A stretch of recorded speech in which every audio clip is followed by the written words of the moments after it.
But when it comes to implementation from the pseudocode, it turns out that in Python, really the pseudocode that I wrote can be very easily expressed in Python.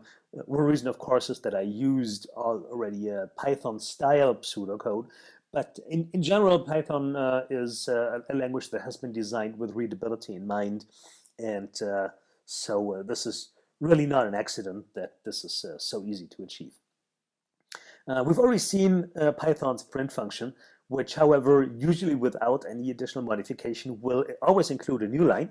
But so I will show you, however, how to suppress the new line and to really implement the printing of FizzBuzz without the new line first, and then the explicit printing of a new line. So because also that is fairly easy to express and achieve in Python.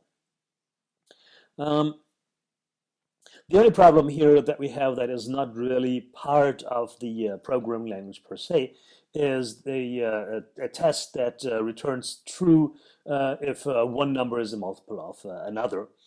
However, this can be directly modeled by a mathematical operation, because if a number A is a multiple of another number B, the remainder of the division of A by B is 0. So we have the modulo operator for this, which is the percent character right here. So really the question of whether a number is a multiple of another really boils down to check whether the remainder of A divided by B actually is equal to 0.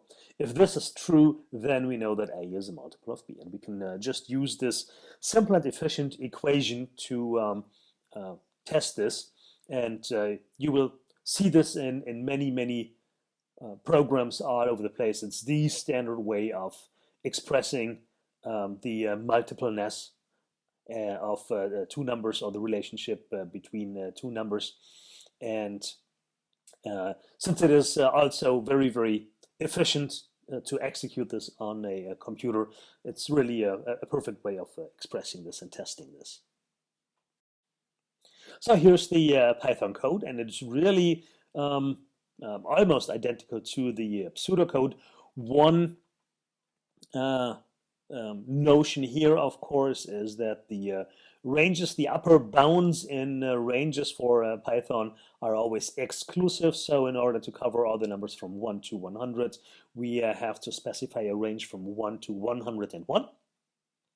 And then, however, comes the test, and it's very straightforward.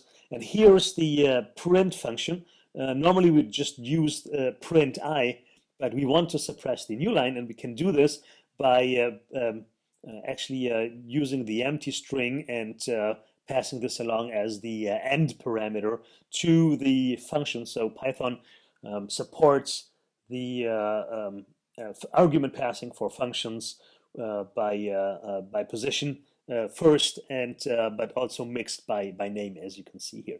So when we replace this, so by default this is usually the new line character, the \n, but we replace this with nothing, and this means that really after printing I, the line is not advanced.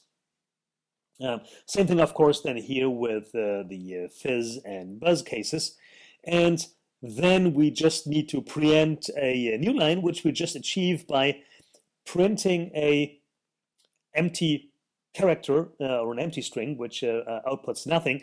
But since we now did not specify a special end character, the default of new line kicks in, and the whole thing is new line.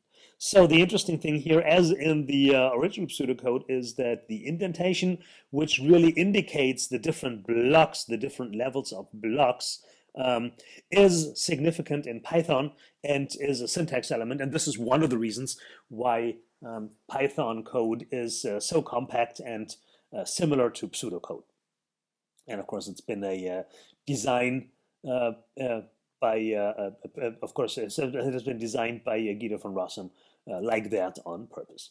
So you can download and run this, and on the web you'll also find the truth table version and play around with it, and you will see that it actually does the correct thing by printing all the correct fizzes, buzzes, and FizzBuzzes.